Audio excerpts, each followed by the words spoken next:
Microsoft Excel সিরিজের আরেকটি ভিডিওতে আপনাকে স্বাগতম।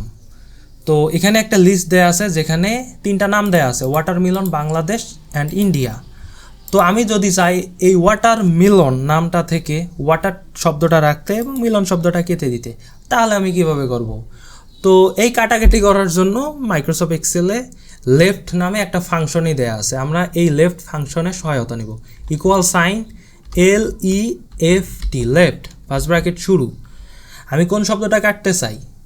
ওয়াটারমেলন, এটা সিলেক্ট করে নিলাম। কমা, আমি এখান থেকে কয়টা শব্দ রাখতে চাই? WATER, ওয়াটার, পাঁচটা, ফার্স্ট ব্র্যাকেট ক্লোজ, ইন্টার। তো দেখতে পাচ্ছেন ওয়াটার শব্দটা রয়ে গেল অ্যান্ড মিলন শব্দটা অটোমেটিক কেটে গেল।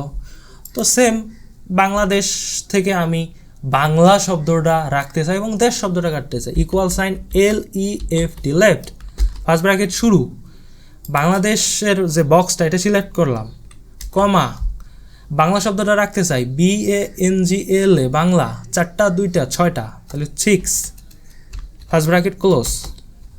ইন্ডিয়া শব্দ থেকে আমি IND রাখতে চাই, আইয়ে বাদ দিতে চাই, তাহলে তিনটা, left, LEFT, left, first bracket শুরু। ইন্ডিয়াকে সিলেক্ট করে নিলাম। কমা, তিনটা রাখতে চাই, 3 রাখলাম, ইন্টার, IND। তো যদি আমি পুরা ইন্ডিয়া শব্দটারে রাখতে চাইতাম তাহলে কি করা লাগতো? আমার 3-এর জায়গায় জাস্ট 5 লিখে দিলাম, ইন্ডিয়া।